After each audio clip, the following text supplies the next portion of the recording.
Welcome. It's my pleasure on behalf of the Dutch Global Health Alliance and Sexual and Reproductive Health and Rights platform to welcome you to this launch event of the Multi-Party-Initiative on Global Health and Sexual and Reproductive Health and Rights. It's an exciting moment for us to come together around the launch of this initiative that will be supporting the excellent work done by the Dutch government on global health and rights for all. We have a packed agenda. I'm Michael Creek, I should say, from Sticky Dot in Brussels. It's my pleasure to be your facilitator for today. After our opening, we will jump straight into our first session, exploring sexual and reproductive health and rights. Here you see the names of our speakers, of our panelists, but also there will be interventions from MPs, from other voices in the field. We will have a short break of 10 minutes at 3:25 before we come back for our second session on pandemic preparedness and antimicrobial resistance. Before we wrap up with our signing moment, and you're all very welcome to join us for a drink at our Borrel afterwards. So timing is extremely tight. We have a lot of people to hear from, so I'm looking forward to your cooperation with me in helping us keep to time and make sure that we can hear from everyone. So we are live streamed, and it's a big welcome to all our online viewers as well, and you are also very welcome to participate. We have a Slido. You can join at slido.com on your phone, and the code is 1721624. And we will leave this on the screen as well for you to log in. Please be aware that the event is recorded, and we welcome your communications about the event using the hashtag NL4Health. So about the Slido, we really want to hear from you and can keep this dialogue going.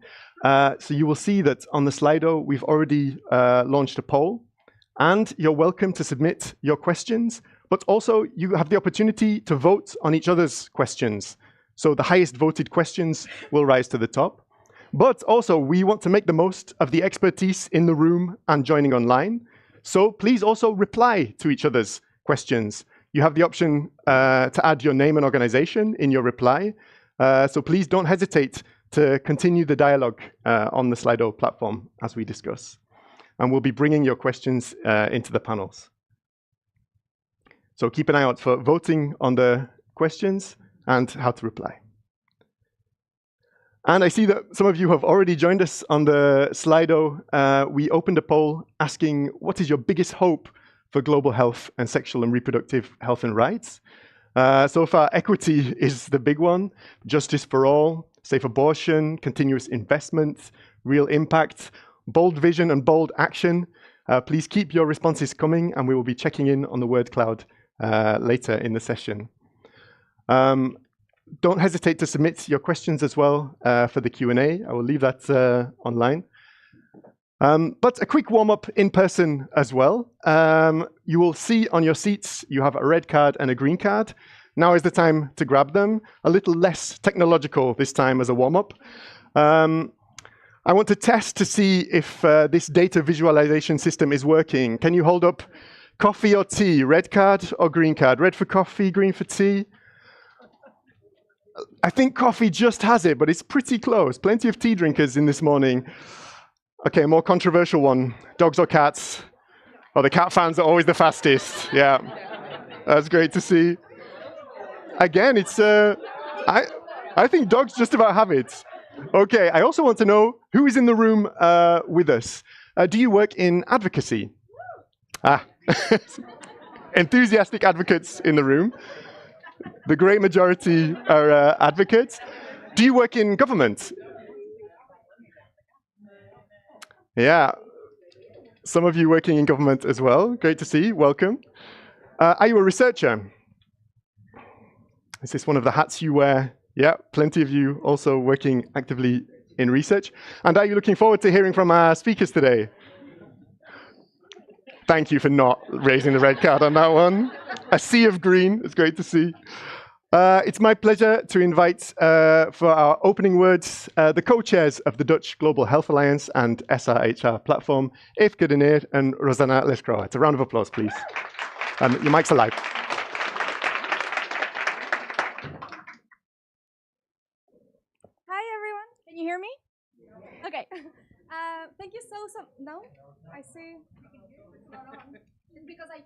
yelling, right? Hello? Hello? Hello? No. Okay, I will yell. I am Latina, I can do. So hi everyone, it's so nice to see all of you here. Be very welcome to the launch of the Meerpartijeninitiatief on global health and SRGR. It's been extremely heartwarming to see the amount of energy and interest in this event. There's so many stakeholders here. I encourage you to meet each other, and this is exactly the sort of energy and movement that we're trying to keep in this MPI. My name is Lancering. I am the chair of the Dutch Global Health Alliance. We are 20 Dutch-based civil society organizations working on global health, and we're very happy to have you all here today. Maybe you can try. I'll try, but I don't think it's going to work. I'll try to yell as well. Hi everyone, I'm Eefke de Neer, also on my behalf, very warm welcome. I'm the coordinator of the SRGR platform. Together we represent 13 organizations working on sexual and reproductive health and rights all over the world. Thank you. Yes, perfect. And we do so because we realize that SRGR is a cornerstone of sustainable development. It decides whether girls can go to school and finish it. It determines if women can decide for themselves, if, when and how to have children, and if they decide to do so, that they survive childbirth. It decides that women and men and everyone can decide for themselves who they love, regardless of their gender. And unfortunately, that's still not the case for many people. There's still 800 women a day dying during childbirth. There's still 1 in 10 women who can decide for herself if she'd like to use contraception. And at the same time, we see anti-abortion laws being pushed through. We see pushback on comprehensive sexuality education. And we see the rights of LGBTIQ+ people increasingly under pressure. So for us, that's enough reason to fight for SRGR every day. Yes, actually, yes. Thanks for the agreement. And can you hear me now? Yeah, I can hear myself extra loud, so I think. So I think that it's been very clear why we think SRGR should be part of this MPI. And in terms of global health, I think that in the past couple of years, we've been forced to see why global health affects us all. It is a cornerstone for sustainable development. It touches every aspect of all of our goals when we try to reach them. But it also has made it very clear that our domestic interests and our domestic stability also depends on us supporting global health. The Dutch are uniquely placed to be leaders on this topic, not only because of a very strong global health strategy, which we have for a couple of years now. In this strategy, we've been able to see clear priorities, not only on health system strengthening and SRGR, but also on pandemic preparedness and AMR, which we'll be discussing later on today. And the Dutch have had the foresight to also think about climate and health and the effects that they will have long term. In addition to this, we also have, as Dutch, very strong civil society. We work on advocating for the rights to health for all, to make sure that the most vulnerable receive the healthcare that they deserve, as health is a human right. But we also have very strong knowledge institutions and research that bring innovation to the ground, to the people that need it the most. I think that leveraging all of this knowledge and all of this expertise and all of these strengths is extremely important for us as we move forward in these very tricky environments as well. Today is the first of many sessions we hope to have with all of you. We're very happy to have NGOs here, to have civil servants here, and especially, of course, to have our MPs here. We look forward to working together with you and collaborating, learning from each other, and advocating for global health and SRGR together. Because health is not just something that transcends borders, it also transcends politics, as we can see here. We have a lineup of amazing speakers for you here today, which we hope you enjoyed and that you learned from a lot. And we wish you a lot of fun. Woo!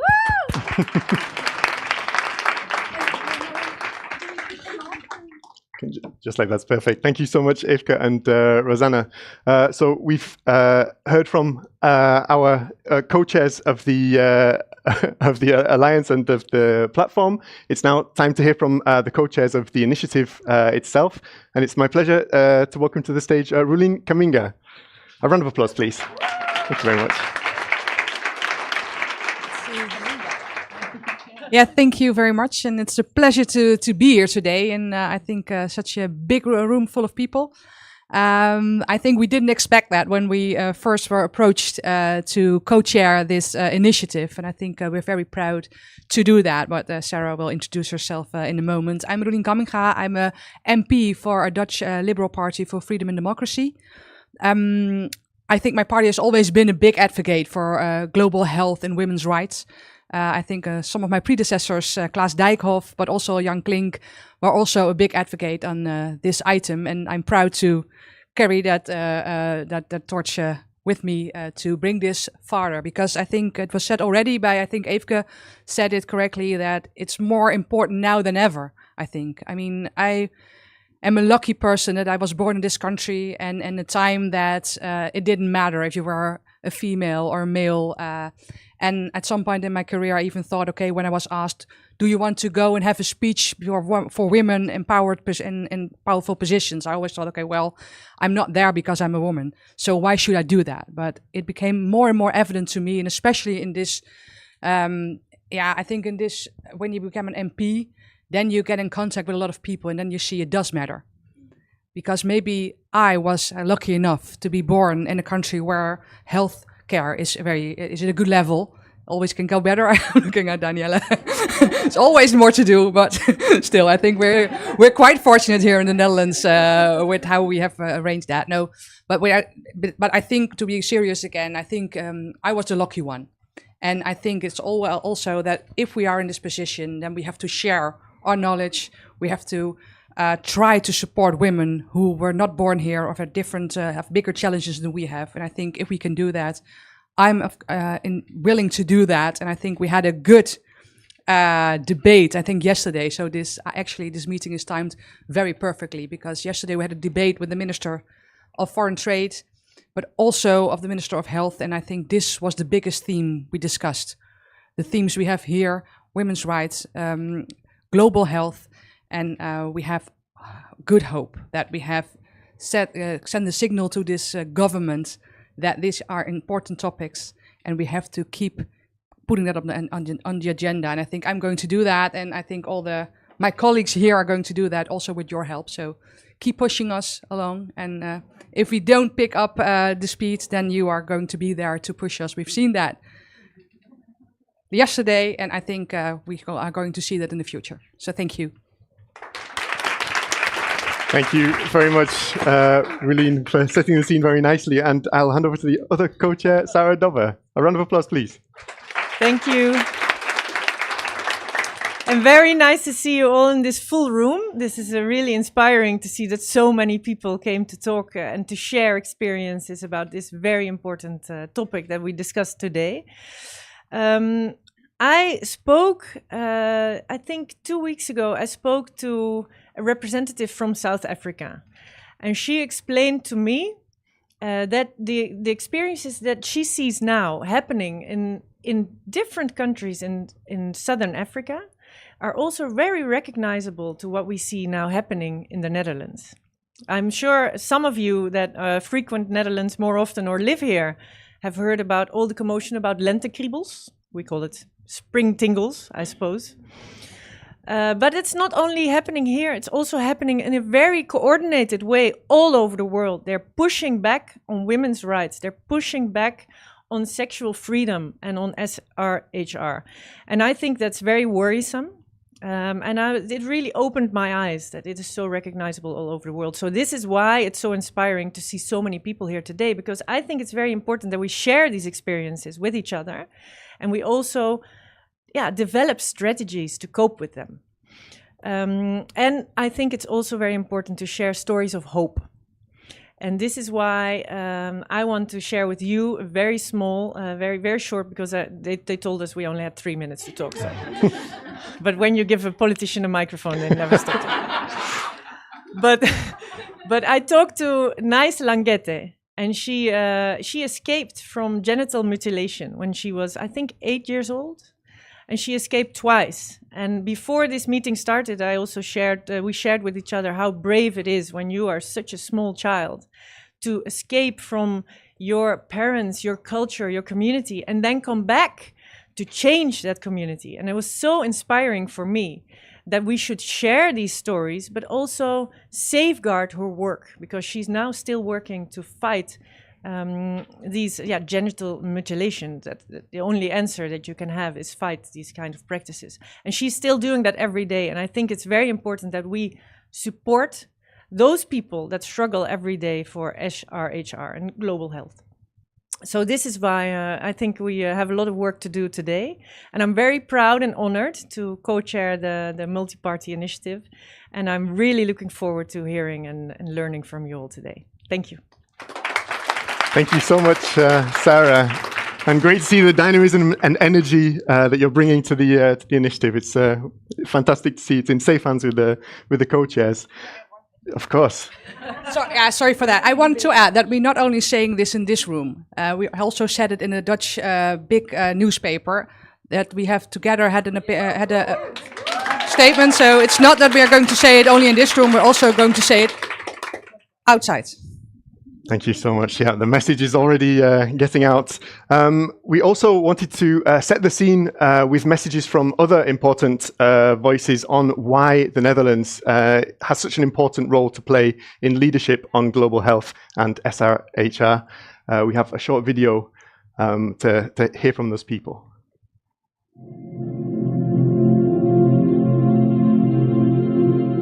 In a rapidly changing world, health is at the core of the global well-being.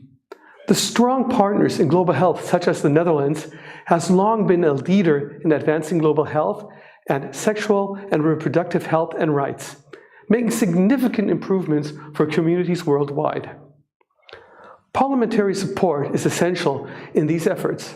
As policymakers, we ensure that resources are allocated and that global health remains a priority on national and international agendas. Our role is to advocate for long-term commitments, ensuring that health initiatives are not just long-term projects, but sustainable solutions that will endure beyond political cycles. Parliamentary engagement between nations like Germany and the Netherlands is the backbone of a united global response to health challenges. By working hand in hand, we can build a safer, healthier future for all.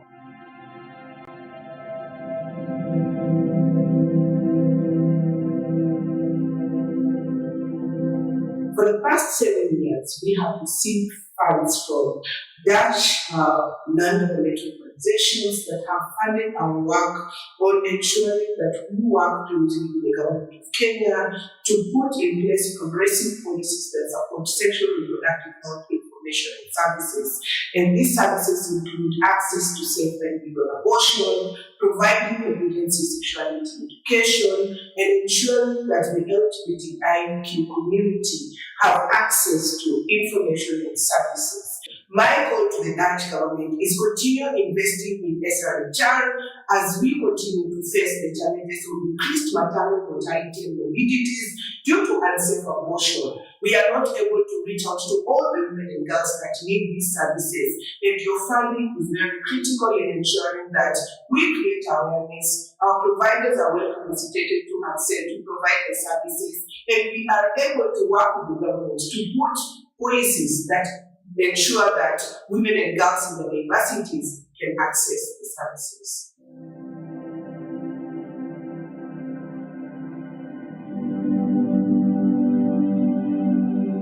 First and foremost, I want to extend our deepest gratitude to the Dutch government and our civil society partners for the leadership in advancing the health and rights of women and adolescents.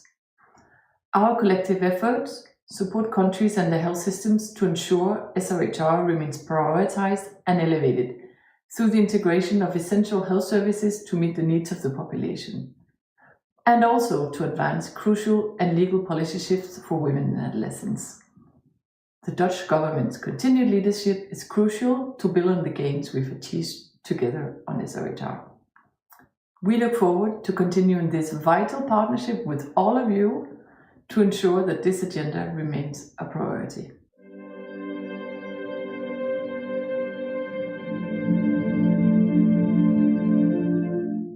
In in 2022, we were confronted with an Mpox outbreak here in Amsterdam.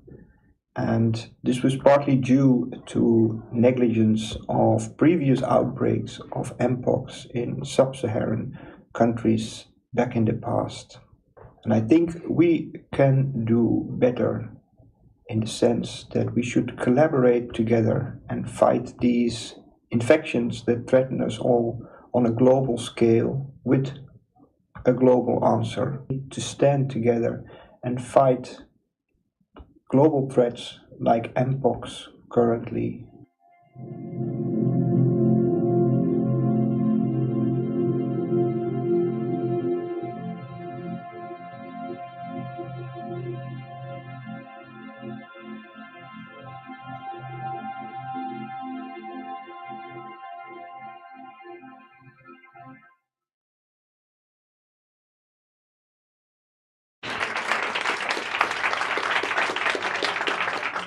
For our video, we're very grateful to the contributors for bringing their voices to us here in the session. And we'll move straight into our first session, zooming in on sexual and reproductive health and rights.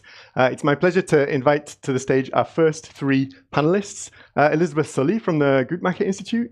Welcome to already come and join us on the stage. A round of applause, please. Yara Posma from Justice for Prosperity and Mukame Morete from UHI. Welcome. Please do join us. Elizabeth, perhaps behind the slides. Yeah, then you have the presentation there already. Please come and join us. All right. So we're going to be looking at the role of Dutch funding in addressing sexual and reproductive health and rights globally. What is the impact of Dutch investment and what are the consequences both on the ground and worldwide in terms of democracy? It's my pleasure to introduce, first of all, Elizabeth Sully, Principal Research Scientist at the Guttmacher Institute. And Elizabeth, for policy, of course, we need figures, we need numbers, and we're looking forward to hearing more about the report you've just launched this morning. No, there we go. It's working. Thank you so much. My name is Beth Sully. I'm a principal research scientist at the Guttmacher Institute. For those not familiar with the Guttmacher Institute, we are a policy and research organization based in the United States, advancing sexual and reproductive health and rights in the US and worldwide. So as you mentioned, we released a report this morning, and so I'm going to share with you the report that we launched tracking Dutch international assistance for family planning and HIV. I have a QR code, so if you just want to skip to it and look at the report while I'm talking, go ahead. But I will give you the bird's eye overview and maybe dig a little into how we produce these estimates as well. So we know that investments in sexual and reproductive health and rights have profound and measurable benefits. Such investments not only promote health and well-being throughout people's lives, but they lead to improvements in education, gender equity, political stability, economic development, and environmental sustainability. The Netherlands has made bold and strong commitments in investments in SRHR and is really a European leader in this space. So you can see here the data on the slides. The Netherlands has the highest SRHR disbursements as a percentage of ODA within Europe, second globally only to the United States.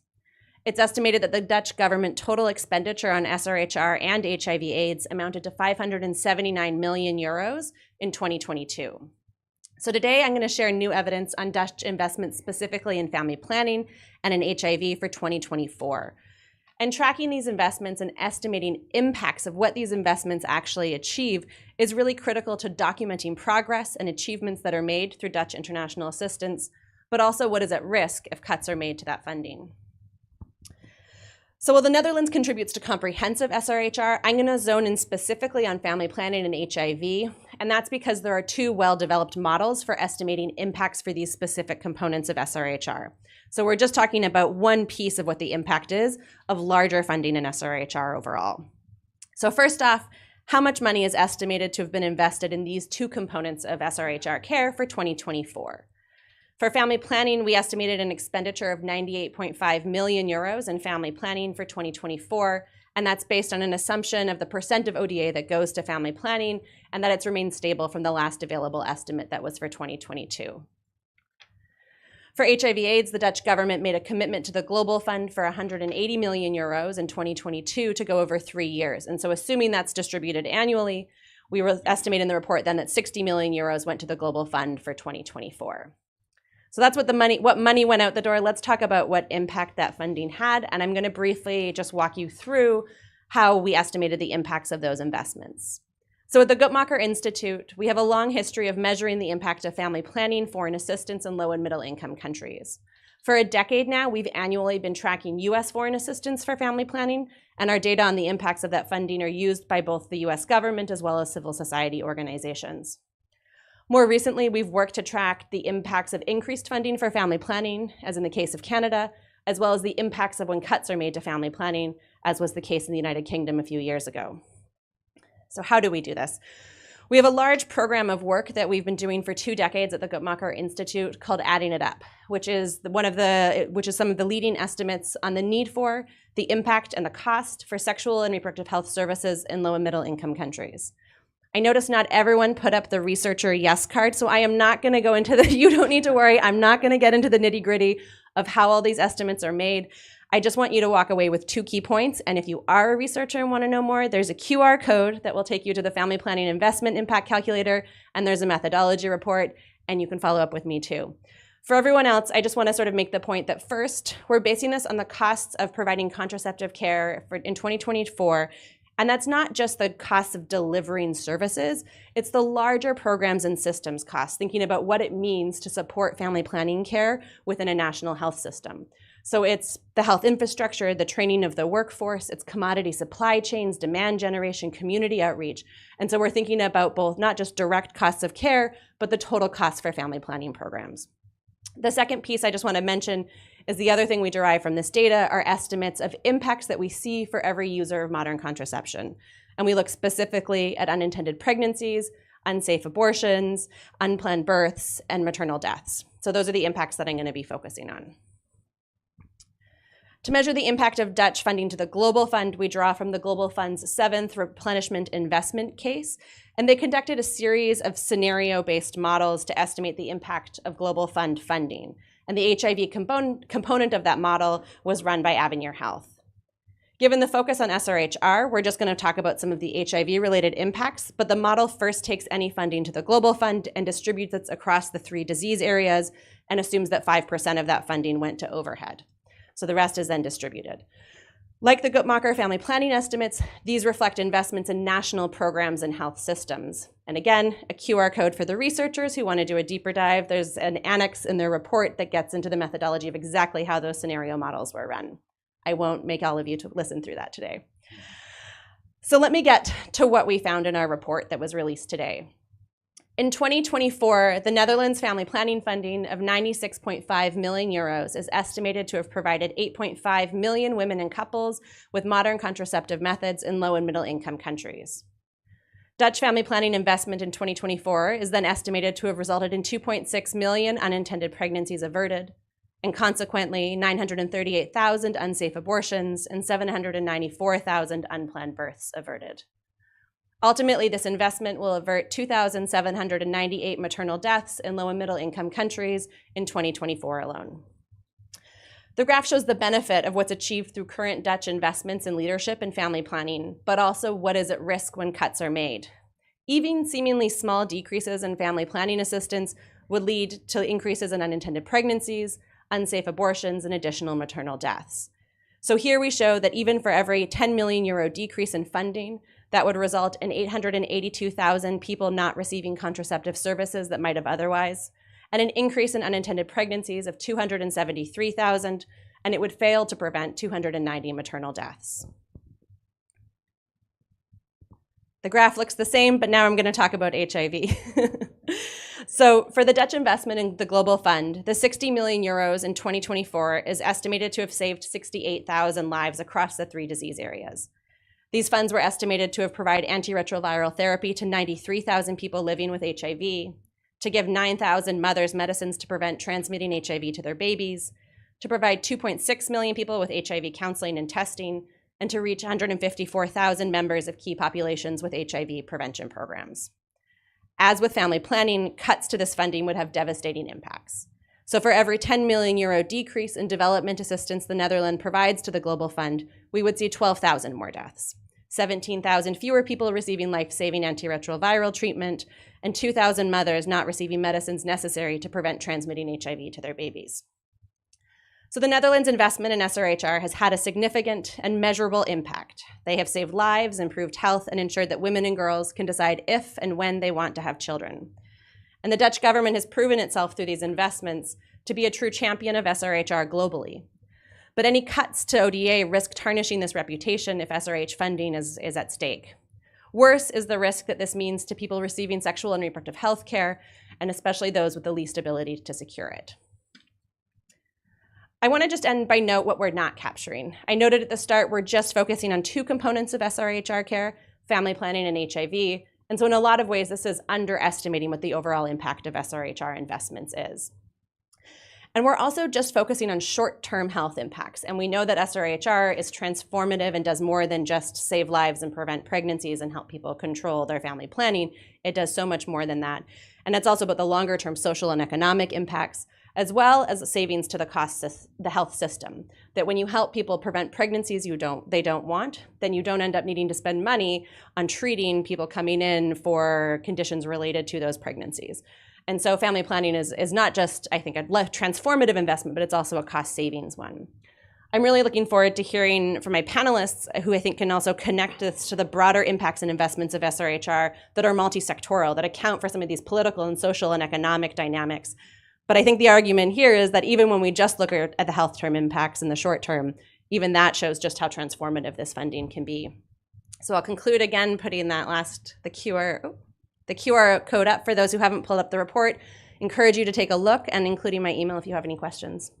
Thank you so much, Elizabeth.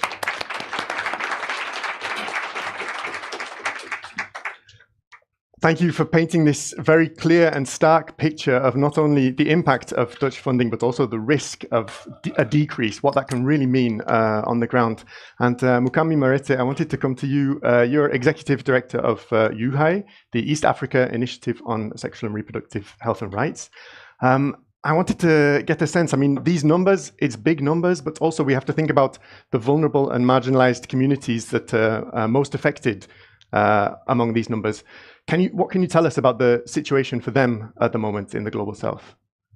Yes, thank you very much. As you've heard, Mukami Marete from UHAI, the East Africa Sexual Health and Rights Initiative. We are an LGBTIQ and sex worker fund supporting movements through grant making, capacity support, and convening in 7 countries in the Eastern African region. And indeed, it is these numbers just show the stark realities that we have on the ground around the marginalized communities. These are LGBTQ people, structurally silenced women, and by this I mean women who are lesbian, who are rural, who are disabled, who are sex workers. There has been a consistent push from anti-gender and anti-rights movements, very well coordinated, very well strategized, really mobilizing governments around drafting legislation that has, for example, the Anti-Homosexuality Act in Uganda that is active right now, and threats in Kenya, in Tanzania, in Burundi, and the DRC. And fueling of just hate. We've had a session of a season where there has been anti-gay protests in many of our countries, and the direct impact of this is violence. It means that people cannot, community-led clinics have had to shut down, drop-in centers. People cannot access life-saving care just because of how risky it gets to, when I think I want to quote Winnie Byanyima, the ED of UNAIDS, who said criminalizing laws chase people away from life-saving treatments. and therefore they need to be to be removed. The impact also is just eroding human rights and the infrastructure that would support care, human rights erosion, social justice erosion. So it's not just on these marginalized communities. It's the impact is broader. It's I like to say that LGBTQ sex workers, these are the canaries in the coal mine. Whatever is happening to them, it's just a matter of time before the broader democratic space and human rights erosion happens. What other things have we witnessed? Yes, a shrinking in civil society organizing space. We've had people being, arrested, meetings being disrupted. Actually, even some people being disappeared. We don't know where some people are, and this is across all the countries that we work in. We've had we have quite a huge number of displaced people, refugees coming, Ugandan LGBTQ people coming into Kenya, and it's like coming from the fire to the what's the term?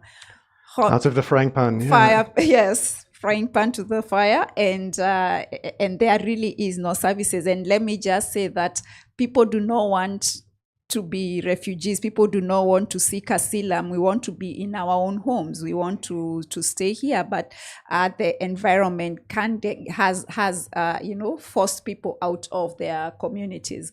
I'll just stop there so that you can also share manifestations. Thank you so much, Yes. Mukami. Yeah, absolutely.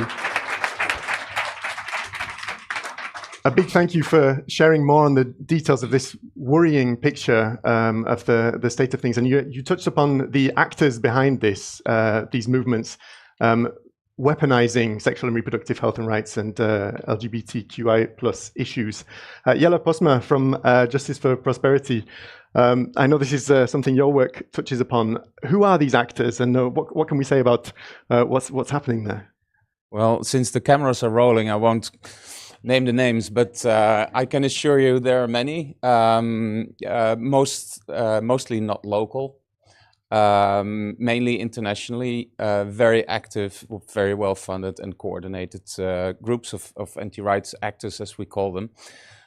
We, as at Justice for Prosperity, we are based in Amsterdam, an NGO, and we research and investigate the anti-rights actors. And what we see is the instrumentalization of topics such as, indeed, SRHR, LGBTQ. It can be actually anything, as long as it helps to raise fear in society, because that is the essential part of the earning model. It is the old school, whoever they are. What we do is we catch bad guys. And they all have the same motive. It's about power and it's about money, as always. The shitty thing here is it's the people under siege that are being, indeed, the canaries in the coal mine, we say, even scapegoated. They're being blamed for bigger national and regional problems.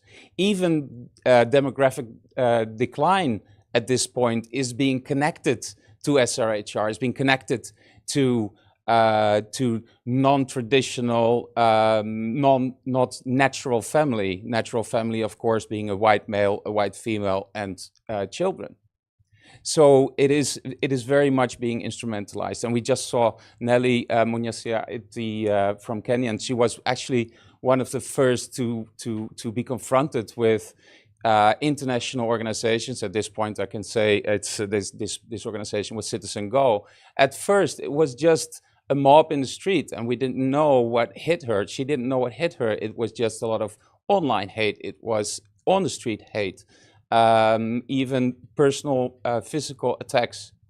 At a certain point, it became clear that this hate was ignited by international organizations. And this is where we picked up the threat. That's what we do. We seek threats and we pull and we follow them. And it leads us to powerful organizations. Of course, We've all seen Project 2025, and we all learned about that, and thank God that we are all aware of that. But this is not an isolated US initiative. It is very much also here taking place in Europe. Of course, Russia is also a very strong actor in this point, and they use the regular, including the war tactics of subversive activities using media, for example. We saw most recently a very concrete example in Côte d'Ivoire, where we look at three main groups. It's the populist level, it is the extremists and the influencers, and the ultra-traditionalists that form the triangle, more or less, that we look at. And you see them work together, you see them schooling each other's lawyers, you see them funding each other. It is quite, they don't even try to hide it as much as they used to anymore, because much of the hate is now being mainstreamed. And even in our parliament, sometimes I hear things that 20 years were absolutely not acceptable, and that's something we see globally. So a lot of work to be done to make sure that we protect those topics and people that are being scapegoated. And thank you very much. You talk about what can be done. Mukami, I wanted to ask you as well. So it's a concerning picture. These rights are under attack, and there are coordinated movements that are putting people in danger. But there is also pushbacks. Groups in East Africa and the Global South more broadly are doing some great work to push back against these attacks. What can you tell us about what's happening? Yes, I want to mention that the attacks that we are witnessing right now are not new to our region in East Africa.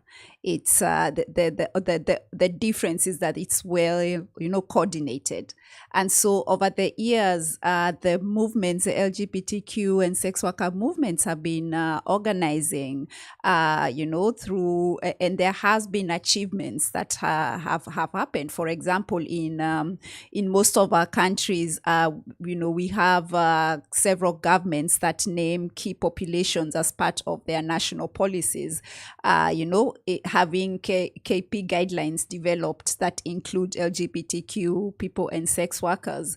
We've had some progressive legal wins, for example, in Kenya around registration, the right to registration and association of an LGBTI organization, and also really the ban of forced testing or forced annual testing that's there. And also, I think a big thing that happened in the national census in Kenya was the recognition of intersex people as part of the community. We've had quite a growth in LGBTQ civil society organizing, so that even as I talk about a country like Uganda right now, or in Kenya, or the places where the attacks are happening, we are seeing very coordinated efforts by communities, by different organizations around whether it is a legal strategy to challenge the act in court. Communication campaigns to counter the misinformation that is coming around, the threat of the family that gay people impose. And we've also had, responses around providing shelter and very using strategies that were used during COVID around getting care, medical services to people who cannot access services, getting life-affirming antiretroviral or even hormones to trans people who cannot be out, in the streets publicly. So there's that, and then most importantly also is the connections, the mental health care. We've seen online, numbers where people can call and get therapy services, because the sense of community really becomes very critical and important when communities are under siege, as they are right now. The threat is that all this is at risk of loss. I think we've seen from Elizabeth's presentation what the reduction of just like for every 10 million euros. What that means, the direct impact is that all this investment that has been made in these communities is at risk of going down the drain, and therefore that is why it's critical that we are having this conversation, and particularly on what the Dutch can do, because I also just want to say that over the years we've had quite a bit of investment from the Dutch government. For example, UHA is part of two Dutch-funded consortiums, the Love Alliance, as well as one called Voices Our Futures, and this is really around organizing for care for LGBTQ people, sex workers, people who use drugs. And a lot of the interventions that are happening now have been because of also how the flexibility of resourcing has happened in a way that movements can shift strategies, can react, build on the advocacy that they have built over the years to act very quickly. And therefore, that is why it's important to keep sustaining these efforts at this point. An important message. So, yeah, there is the Dutch investments really can make a difference in supporting these pushbacks, giving hope, like beyond saving lives even. And our democracy is at stake to some extent, right, Jelle? That these pushbacks and the investments that can be done to support them? Yeah, for sure. The consequence of what we are talking about now is an increase of polarization in society. The in and out group thinking, as you call that, is growing severely, and the distance between those two poles is growing. And it means that the stability of societies and the stability of democracies is in decline. Again, by weaponizing these topics, the division is growing, the in and out group thinking is growing, and the stability of these democracies is in decline. So you think about the consequences, and indeed the devastating consequences of the people that are in need. Absolutely.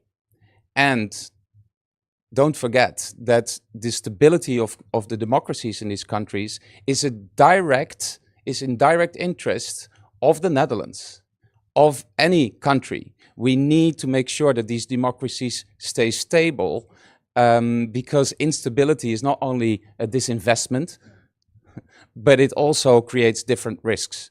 And we want to make sure that people stay where they are at home, and they feel at home, and they feel protected. So we need to make sure that we do not feed the success of these anti-democratic actors, as we call them, and support their victory in the growth of their power and their money, because it's in the direct interest of us all to stop that.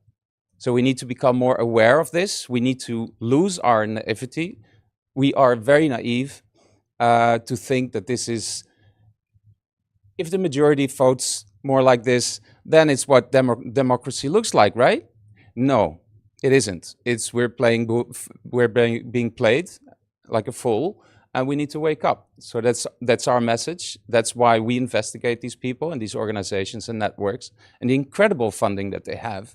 It's about oil, it's about resources, natural resources, and unfortunately, it's the people, it's the women, it's the LGBTQ community that suffer the first consequences, and the democratic stability second.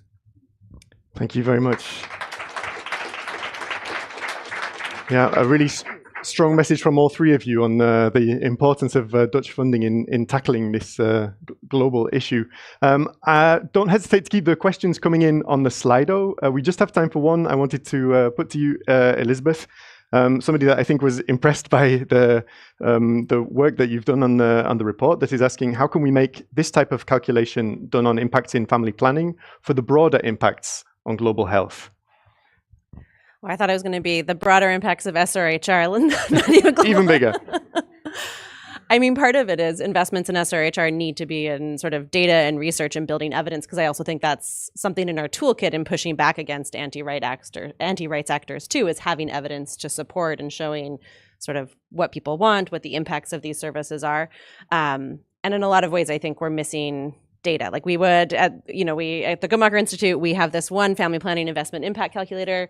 We're going to have a safe abortion calculator we're working on right now, but I think we would love to have a CSE one, and we would love to capture maternal newborn health, the full dimensions. And I think we're putting those pieces together and getting better data, but we don't have that yet. And so I think we talk about family planning and we have that data there, and we sort of say this is just indicative to show you how transformative SRHR funding is, but it is just sort of one piece of what is there. There is so much more that, yeah. Thank you very much. A big thank you to all of our panelists. If we had more time, we'd love to discuss this in more detail. But before you leave, I'd like to invite a response. We're very happy to have another of the members of parliament from the initiative. I'd like to invite Femke Zeedijk. A round of applause, please. Thank you very much. Thank you. Looking forward to hearing what the Netherlands can do on sexual and reproductive health and rights, and the concrete action that the initiative can take. Okay. Maybe let me introduce myself a little bit beforehand. My name is Femke Zeedijk. I'm a member of an MP for the New Social Contract Party, a party that's a startup actually. We just celebrated our first anniversary. We were raised because we are afraid of all the democratic rights being violated here in the Netherlands, but also worldwide. So this is a topic, and I really enjoyed this conversation, especially, the relationship between global health and SRHG to the democracy, to strong democracies, and how we are indeed, we should be very afraid that our democracies are compromised. And the question was again? Sorry. What action can the Netherlands take on sexual and reproductive health and rights? And how can the initiative? I think we should be really, really proud of our reputation on this topic. So we should really keep up the reputation and speak up. That we should keep this reputation and show the example to the world. And I hope that I will be able to do that the next couple of years. Thank you so much. A big thank you again to our panel. You're welcome to rejoin the group. Thank you very much. It's almost time for our first break. I want to remind you to keep your questions coming in the Slido. Remember, you can also respond to each other's comments and questions, so keep that dialogue going. If you have a message to share, the Slido is the place to do it. We also set up our graffiti boards during the coffee break and during our drinks afterwards. We're looking forward to hearing from you on what is one change you would like to see in the world by 2050 on global health and SRHR. And what's one thing that we need from Parliament to make a difference? So don't hesitate during the coffee break and the drinks later on to add your thoughts to our graffiti boards. We're looking forward to hearing from you on that. But it's my pleasure to invite us to take a break. We'll be back afterwards for session 2 on pandemic preparedness and antimicrobial resistance. A big thanks to all our speakers from the first session.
All right.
If I can invite all of you to come and take a seat. We have a lot to get through.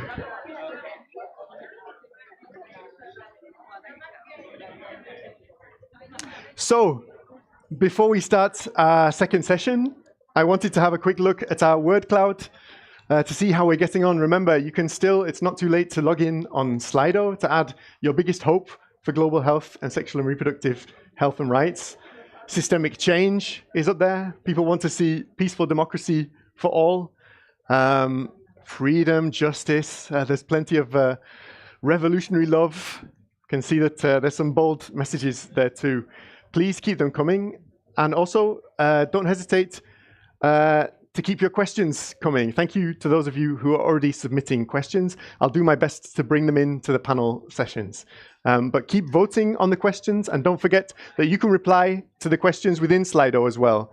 You hit the replies button, you can add your comments to other people's questions. So please keep those coming through. It's time for our second session, and I'd like to invite our speakers to the stage, Constance Schultz, Vijaya Shuyelappa, and Jo-Angeline Calambo. Welcome. A round of applause, please. Thank you very much all for joining us. So with this session 2, we're looking at pandemic preparedness and antimicrobial resistance. The question here is, how can Dutch investment and global action make a real difference when it comes to pandemic preparedness, the global health threats that our world is at risk of, and issues like antimicrobial resistance, where there's a serious issues to be confronted that can that affect the global south, but that affect the whole world beyond. I'd like to come to you first, Constance Schultz. You are Professor of Global Health at Amsterdam University Medical Center and also Director of Science at Amsterdam Institute of Global Health and Development. It's great to have you, to have all three of you here. Perhaps you could start by setting the scene a little bit for us on antimicrobial resistance and what role does the Netherlands have to play? Yes. Thank you very much. Is this working? Yes. Very happy and honored to be here, actually. It's not often that I get this opportunity, so I'm happy to take it. I've put some notes down that I would like to share with everyone here. So I was invited to highlight the importance of continuous preparedness and pandemic threats. And the Netherlands, I think, is important to realize, an extremely connected hub in Europe, and we are strongly linked to the global community. I put on my glasses through social, cultural, and economic activities. And of course, during the COVID pandemic, we have all experienced that. COVID, and I know we all know we are traumatized by COVID, so don't mention the word, but I do mention the word because it has demonstrated that microorganisms ignore borders and that we should collectively work together to prevent these microorganisms with pandemic potential to emerge. It also has demonstrated the need for solidarity and collaboration when it comes to limiting the spread of emerging infectious disease threats. And we saw briefly in the video the notion about Mpox, and I think it's an interesting test of how we deal with Mpox, and yet another demonstration of our shared responsibility in preventing pandemic threats. Now, when mentioning pandemic preparedness, people always think about viruses that emerge quickly and rapidly, but we also know, and maybe you remember from your history books, that there are bacteria that cause pandemics. For example, the plague, Black Death, is caused by bacteria. I teach and I say, why don't we have plague and Black Death anymore? It's there. We are in the third pandemic. But there's one thing that prevents us, and that's antibiotics and infection prevention. So there is actually a bacterial pandemic ongoing that is typically perceived or described as silent, whilst in fact it's not silent. It is very present and affecting millions of the global community, and it is important that we intervene.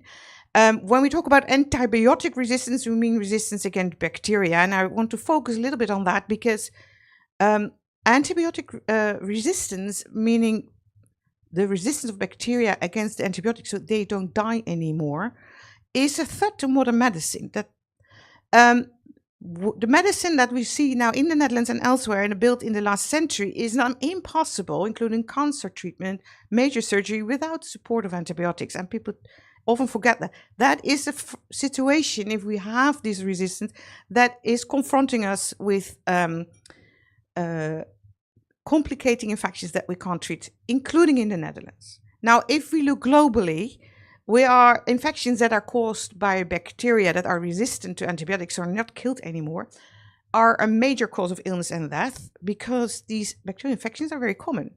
And if I refer to, before the break, the sexual and reproductive health and rights, for example, the Neisseria gonorrhea, the bacteria that causes gonorrhea, is increasingly resistant against the antibiotics that we use. Gender inequality in access to antibiotics is a major issue. Neonatal death, newborn death, is a major issue. So the scale is underestimated, and the good news is that we now, only since a few years, have actually data that can show us what the actual impact is of antibiotic resistance. So, and I think probably everybody here knows this, but last week was a culmination of this in the United Nations high-level meeting on antimicrobial resistance that took place on the 26th of September. And I am a member of the Scientific and Technical Advisory Group on Antimicrobial Resistance of the World Health Organization, and we have been discussing this and what should be the targets in the declaration. And I can assure you that I'm very happy, but now we have concrete targets in a declaration which can guide our actions in the coming year. And that's at different levels, including international levels, where we hopefully will get an expert panel similar to the one on climate change, the ICPP, as well as funding mechanisms to support the implementation of all these national action plans. I'm getting there. The Netherlands, I see you, but the Netherlands has a massive responsibility here and a massive reputation to uphold because actually, the Netherlands was the first country to host these 2 ministerial conferences on AMR. We have been initiating the multi-party trust fund that is actually should be replenished because it's nice, but it's pretty empty. And it's necessary for these national action plans on AMR to actually work. I will stop here, but if I get the opportunity, I would like to say more on what the expertise is of the Netherlands and also in research and innovation, how we should contribute. But I leave it for now. Thank you so much. No, that's great. You already made a painted a very clear picture of not only the Netherlands' obligations, but also its opportunity to step up and show further leadership on AMR. And I wonder, Vijayashree Yellappa, if I can bring you in here. You are a senior consultant at KNCV Tuberculosis Foundation in India. And yeah, your work concerns a lot around the role of communities on AMR, and particularly on TB. I wondered if you could tell us a little bit more about the situation there. Thank you. Thank you for this opportunity to reflect on the global health crisis of AMR from the Global South perspective. Even though this AMR is seen as a threat for the global health, it has a far-reaching implications for the interconnected health sector of Netherlands as well. This, though we call it a silent epidemic, it's been, AMR claims 1.27 million lives every year. The situation is dire and the implications are far-reaching. We have learned from COVID pandemic that no country is safe until every country's health system is prepared to tackle AMR and multi-drug resistant TB, because all of us, we breathe the same air. Having said that, I would like to reflect from the Global South. Why the emergence of AMR? Also look at the infrastructure bottlenecks when we try to access the quality assured health systems. There are two aspects. One is demand side, one is supply side. Let me first talk about the supply side. When we look at the public sector, this is fragmented, there is no continuity of care, underfunded, overburdened with poor regulatory architecture. That's what the public sector is all about. And then the issues become complex when it is a mixed health system where the public sector and the private sector coexist. So let me explain a bit how does this private sector really look like in developing countries. Around 70 to 80% of the health services are provided by private sector. Private sector can vary from a small solo clinic operated by a general practitioner who may be trained or who may not be trained, to a polyclinics, to a highly specialized tertiary care. That is the spectrum of private sector that we are talking.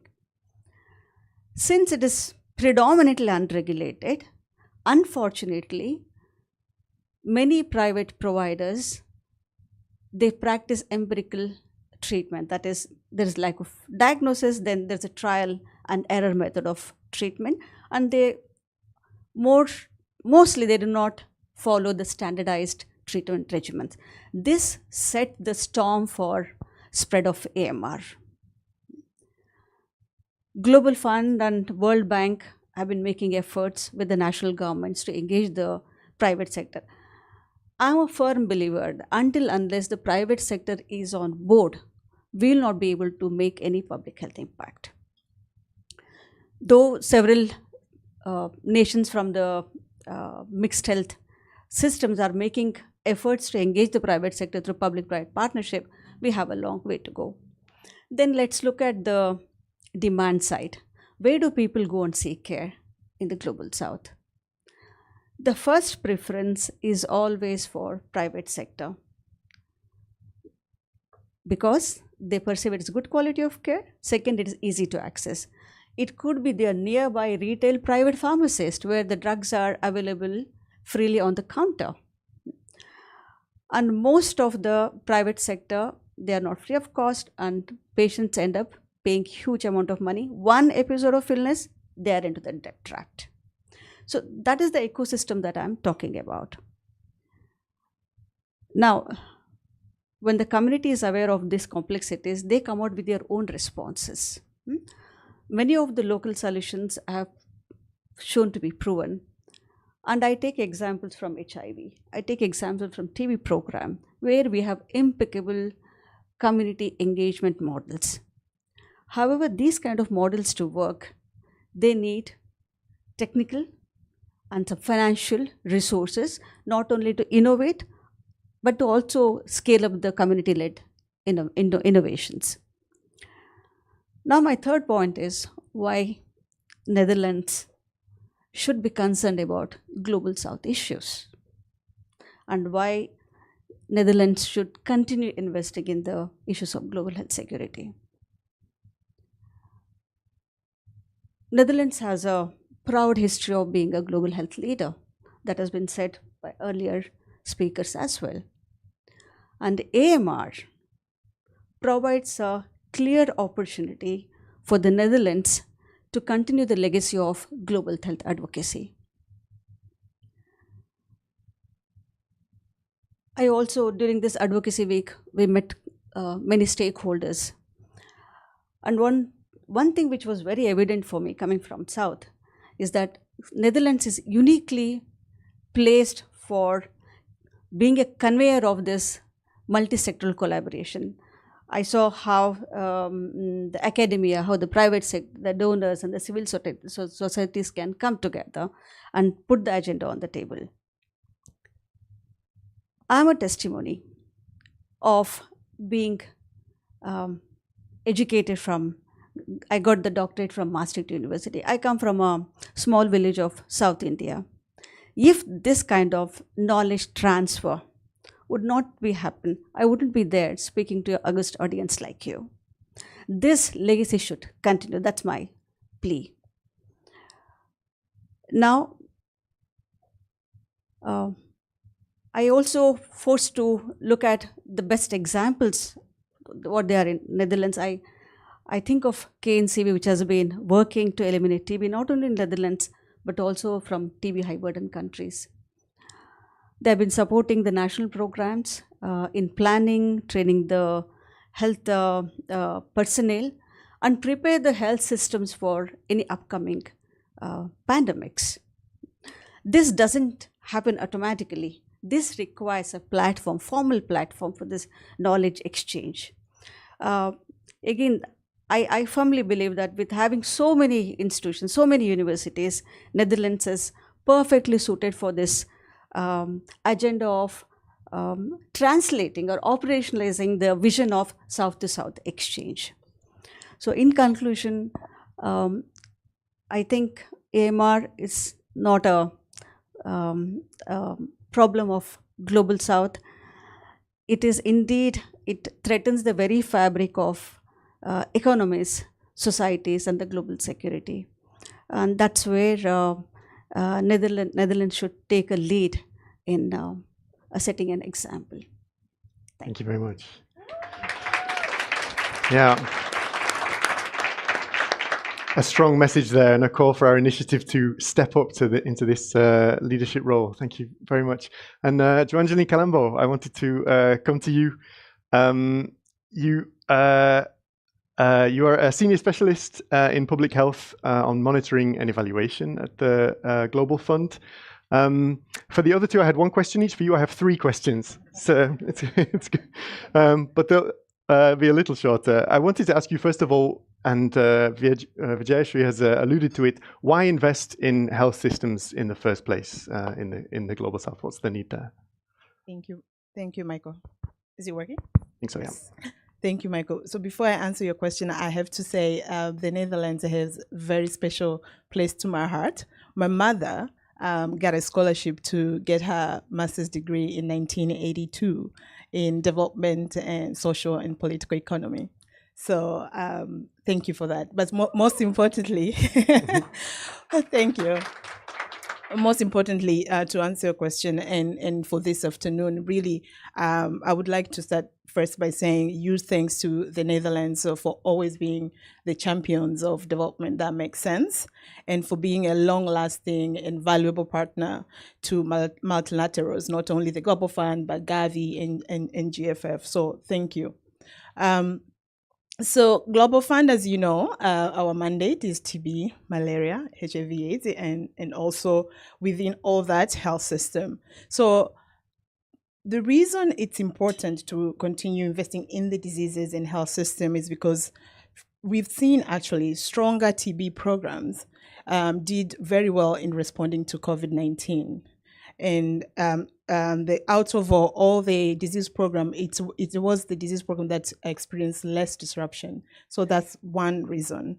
In terms of the malaria, for example, malaria has a lot of community-based frontline workers who are better placed to be working or participating in surveillance activities within their communities.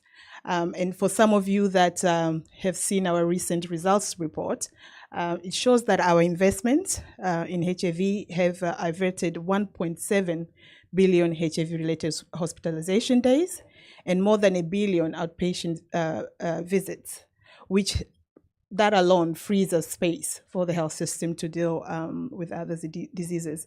So Global Fund investments in health systems and pandemic preparedness have significantly increased over the last few years. We have invested in laboratory system, including genomic sequencing, which is important, sample transportation, which is also important for health threats, data systems, supply chains, etc. And we've seen these efforts of significant investments in health system recently, because if we look at the 2022 Ebola outbreaks in the countries that we've invested, the system were there, so they're able to respond quicker than before, and even now currently with the mpox. Thank you.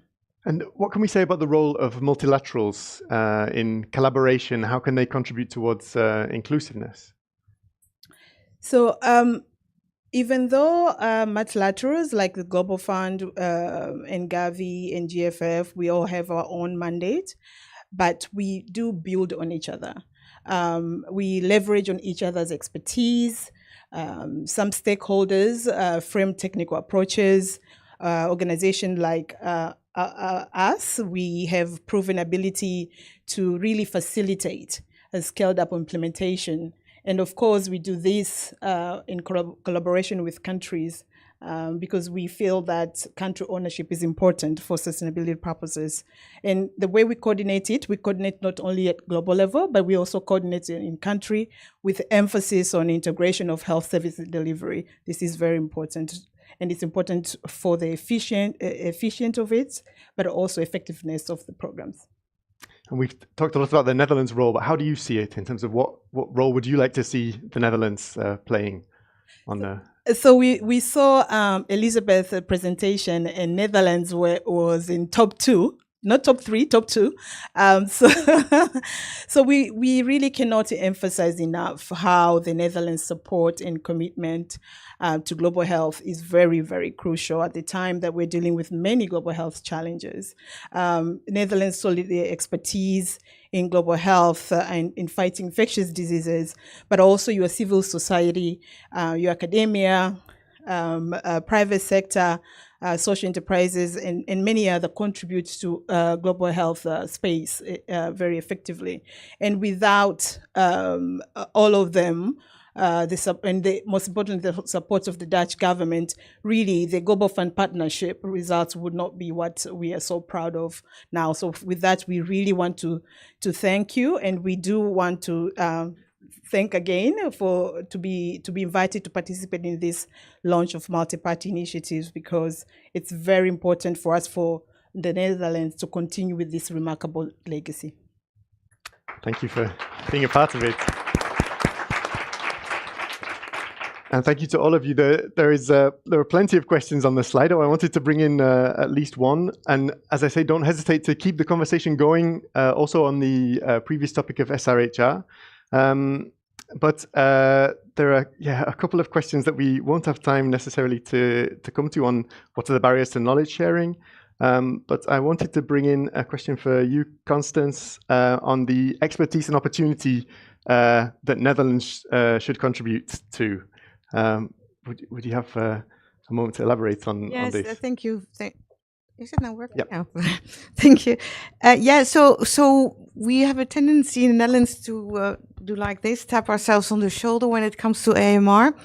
And for the human domain, I think we have done pretty well indeed in the last decades, and it's been hard work, bottom up, by professionals in microbiology and infectious diseases, infection control, and so on. We have a lot of work, discussion about the usage of antibiotics in livestock in the Netherlands. We have shown that we can achieve some things by intervening by the government. Is an interesting lesson for people to learn also globally. But by all of this, we do have a lot of expertise that we should share.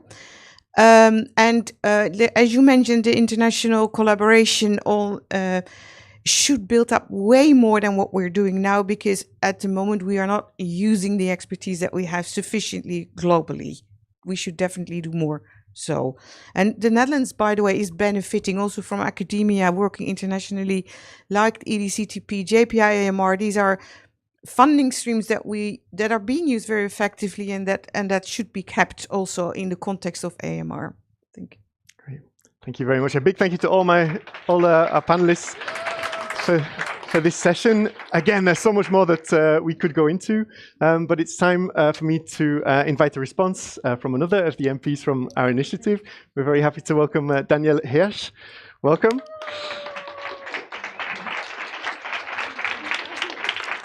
So I was wondering, Danielle, what can you tell us about the importance of sustained contributions from the Netherlands on this topic in response? Thank you. Thank you for this very specific question. No. I just want to share something. I've been sitting here and I've been listening especially to the first session, and I'm looking at this logo and I'm thinking, this is The Handmaid's Tale. So I cannot help it, but I'm looking at it, and it's and this was a bit of the message that got to me of the first session. I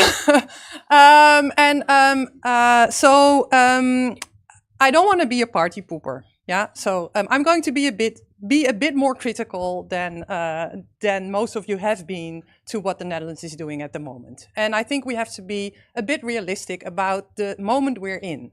We're in a moment where the Dutch government, the coalition government, is cutting down rigorously on international cooperation. Our minister is standing on the steps of the United Nations after our prime minister has said that he finds international relations very important, and she is celebrating with her official Twitter account that she's going to cut on international cooperation. And I am very, very happy and very much convinced that we need to continue to work on SRGR, whatever. What you're all been working on and what we've been putting out there as the Netherlands in cooperation with so many of you, both at a local level, internationally, with academics, is amazing. And I'm very proud of that. But it's not enough to talk about that topic and not talking about the need to work on more sustainable trade relations, to work on stopping climate change, to challenge our meat industry, because part of the AMR problem comes from intensive cattle ranging, both in the Netherlands and outside the Netherlands. So I'm pleading with you, yes, let's celebrate what we're good at. Let's celebrate what we achieved. Let's make sure that we can keep going. But please, don't forget the bigger picture, because we'll lose out. All of us will lose out if we don't talk about that anymore. And I'm sorry to have to say this, because it's a celebration, and I agree with that. But we also have a big job ahead of us. And if we don't hold on to each other, if we've learned from the feminist movement, how we learn from activists that stick out their necks every day in countries where safety is not they're unsafe, those people are losing from this government. They will not be funded anymore. So please go ahead, do the things that we're so good at, but also hold on to those that stand out to lose and speak up, because we need people to speak up. That's the only thing I'm able to say here. Thank you very much, Danielle. And I can see it's a message that's resonating in the room about the importance of the work of this initiative, absolutely. I'd next like to invite to respond from Gavi, the Vaccine Alliance, Björn Gilseter. Round of applause, please. Thank you very much for the invitation to come here and to celebrate together with you the many achievements, and also to recognize the challenges that we have. None. I hope you heard me nevertheless.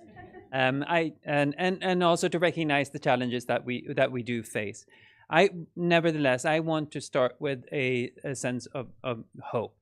Let's remember the big number that we've actually been able to halve maternal mortality since the year 2000. It's a huge accomplishment.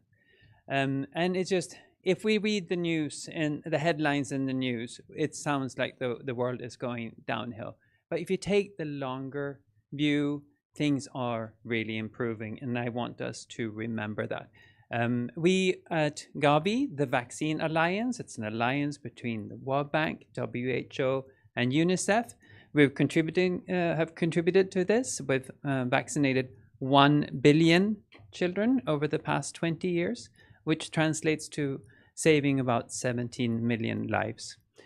I wanted to zoom in the 3 minutes that I have on one topic that I think relates to what we're talking about here today, and that's the HPV vaccine against cervical cancer. It has an incredible efficacy rate of 90%. Basically, if you get properly vaccinated with that vaccine, you will not die from cervical cancer. Now, this is part of the Dutch program, National Health Program, is something that you get as an adolescent girl, and now I understand also a boy. In sub-Saharan Africa, you don't. And even if, and as you know here, there are other ways to detect cervical cancer, and if you detect it, you can be treated. So your chances of dying from cervical cancer are relatively low here. In Africa, even if for some miracle it is detected, they have so little resources to do anything about it. In Gavi, we will be able to vaccinate 120 million girls over the next 5 years, and that translates to saving 1.5 million lives. And I was looking at the numbers, and that will be done at almost half the cost of what it was for the past 5 years. And the reason being innovation and great progress from the medical field. We now only need 1 dose of the HPV vaccine, not 2, halving the cost. And the Dutch government has been contributing to this through funding from the matching fund to Girl Effect, which promotes driving demand in African country and awareness. That's what I wanted to convey in my 3 minutes. Thank you. A big thank you for pointing towards some of the responses possible. And Luc Pepers, round of applause, please.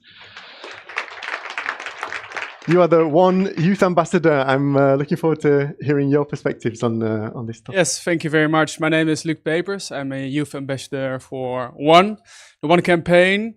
Even though the name suggests one, we are with many. I'm part of a group of 20 youth ambassadors, and we have a mission. We believe in constructive political activism. And we do that for one goal. That's why it's called One. We speak out for a just and dignified world for all. And we talk to policymakers to make this happen. Today I've heard a lot of constructive things, and I think one of my takeaway is, yes, we do need to keep investing into global health. Because most of us can remember the pandemic, right? We all lived through it. I do think one perspective was missing in this panel, and it was the perspective of the youth, right? Wasn't it? Because after all, it is you, the academics, it is you, the policymakers, and it is you, the politicians, that shape our future. But it is us, the young, that have to live in it. And as youth ambassador, I would like you to take away 2 things. I would like to ask 2 things of you today. 1, please keep a stable and sustainable investment into global health. And 2, keep this cooperation between state actors and non-governmental bodies going, because we really, really need this. Thank you.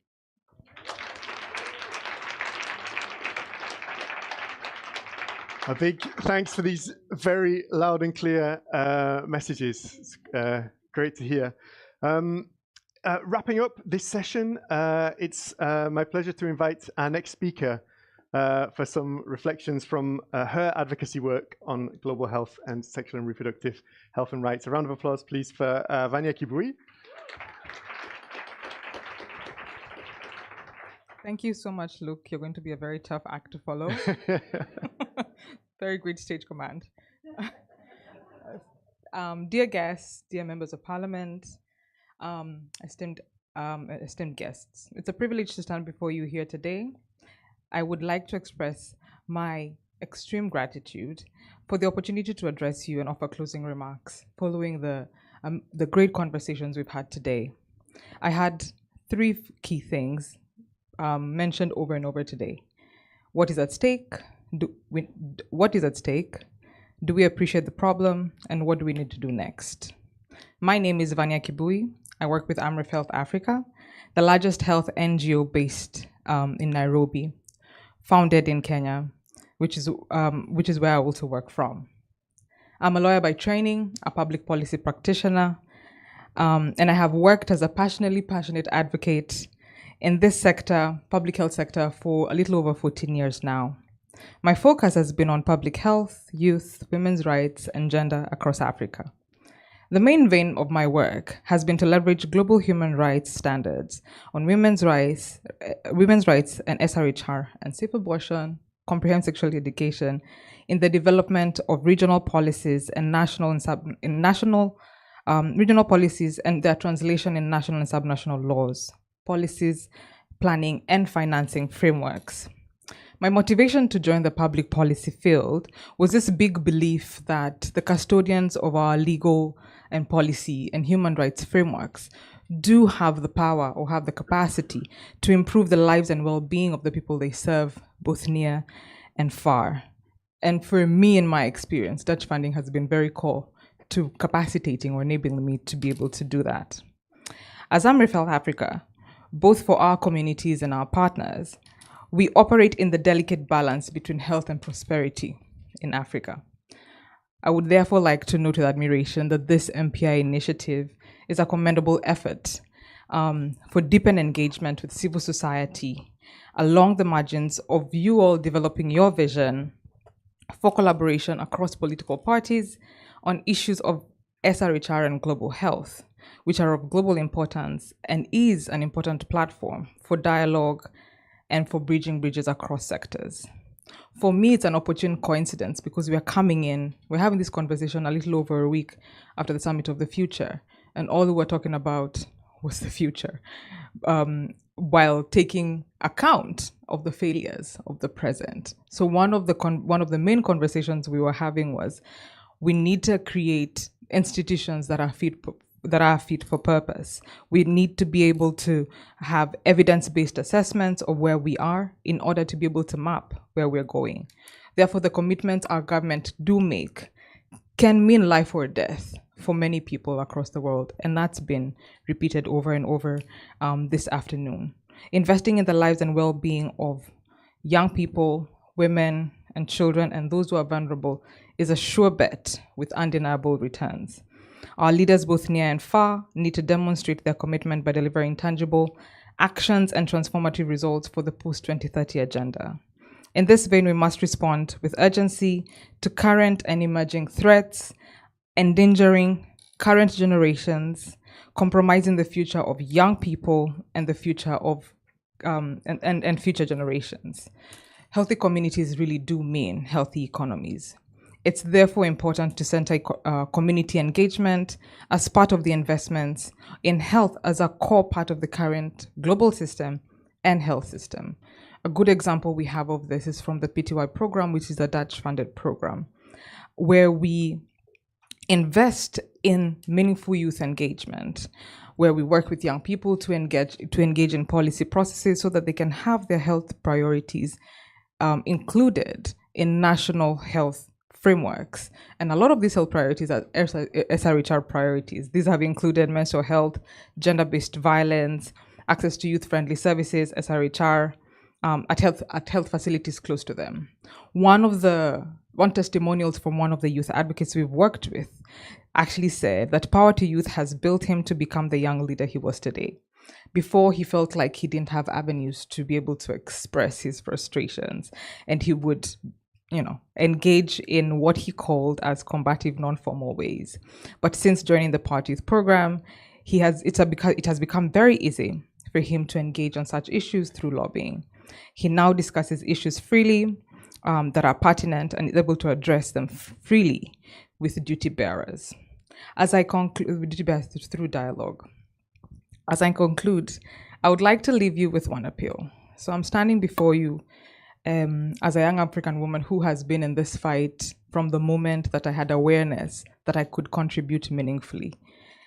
My grandmother didn't go to school. She was an orphan. And the reason was her guardians did not feel that taking a girl to school was of any importance. So what she did was she waited for the children in her neighborhood to come home in the evening, and then she'd have them teach her what they learned. This is how she learned how to read, write, and arithmetic. They called her in my language, Wagare Mudomi. She loved to read. So it was important for her that she took her kids to school, my mother. So my mother, yes, went to school. But I remember her very vividly as a kid, taking on the Nairobi City Council. Anybody who's lived, worked, engaged in Nairobi knows the City Council is infamous for many reasons that I will not go into right now. At the time, because of the breakdown of the public administration system, they were not collecting garbage. And so in our neighborhoods, they would let it pile and pile and pile. So as children, we were playing around refuse, needles, all that. And so it was endangering to our health and our safety. So she took on the Nairobi City Council, organized for a petition for them to shut down those public garbage sites in the neighborhood. And they were shut down. To date, they do not operate. My father, on the other hand, took on very influential politicians to protect the neighborhood he grew up in from being illegally taken, and founded one of the first and strongest neighborhood resident associations in Kaloleni Residents Association. See, for a lot of us, as let me say in the Global South, but I know it's also the same here, we don't become advocates because there's nothing better to do or more sexy to do. We become advocates because staying silent means letting injustice win. And for you all, as you have deliberations when you leave this room about where to invest in, I would like you to remember that you're investing in advocates like myself, like Mokami here, like Nelly over there, like our colleague from India, who are actually working in their communities, working with their governments to strengthen the systems so that everybody can live in a safe, healthy environment, and they have the capacity to live the best version of their lives. I really do want to invite you to join with us to make the world a better place for everybody. Thank you.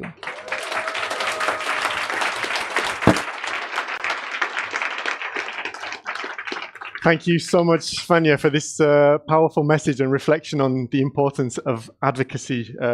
We couldn't agree more. And this leads us perfectly into, Vanya was inviting you to reflect on what can your commitment be to step up and make your voice heard.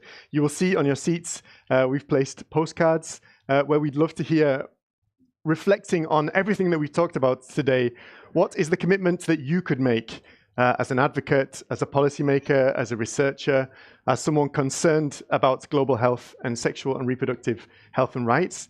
We invite you to put into words your commitment. How could you make that happen? And we'll be collecting your postcards, and we invite you during our drinks to stick them up on the grey pillar in the middle of the break area so we can reflect a little on the commitments that we're all making as a community. But as you reflect on your own commitments on global health and sexual and reproductive health and rights, it's also time for our signing ceremony for the members of parliament here in the room to join those members of parliament from the group who have already added their signature to the commitment. We commit ourselves to Dutch leadership on global health and sexual and reproductive health and rights worldwide. So with that, I would like to invite our MPs in the room So Sarah Dobber, Femke Zedek, and Daniela Hirsch to officially sign the declaration. A round of applause, please.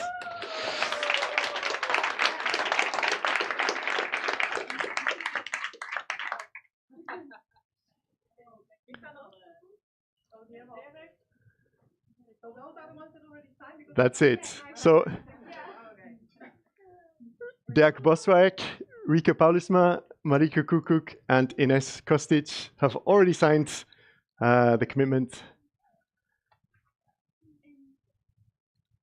And of course, yeah, Rulin Camilla unfortunately had to leave, but she has also already signed as our co-chair.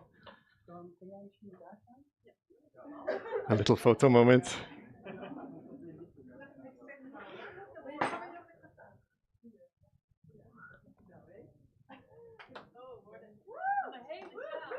Big round of applause, please.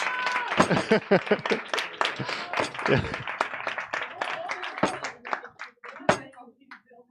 Yeah, it's also here.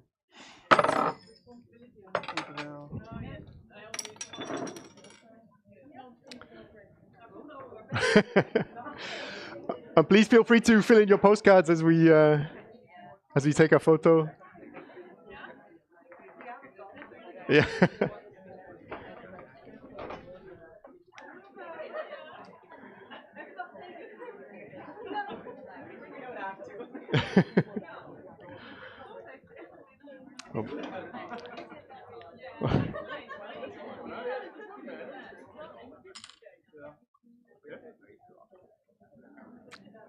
There you go. Another round of applause for our initiative representatives.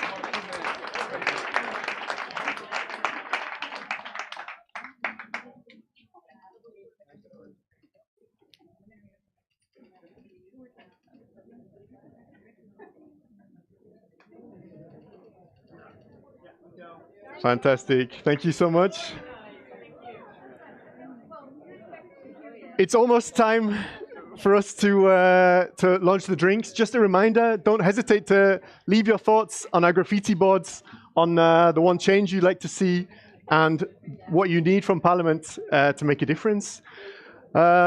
We've explored the topic of global health and sexual and reproductive health and rights from a range of angles, the importance from the point of view of preparedness for pandemics, the global health importance, the importance for our democracy, and the difference that it makes to communities on the ground. And with this in mind, I think we have positioned ourselves perfectly for today's launch. Many thanks to all of our speakers, our respondents, and the members of Parliament here that have joined us. Thank you to all of you for participating today and for everyone that has joined on the live stream online.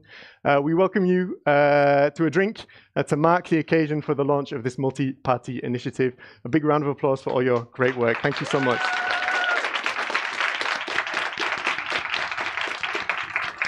And may the borrow begin. Many thanks.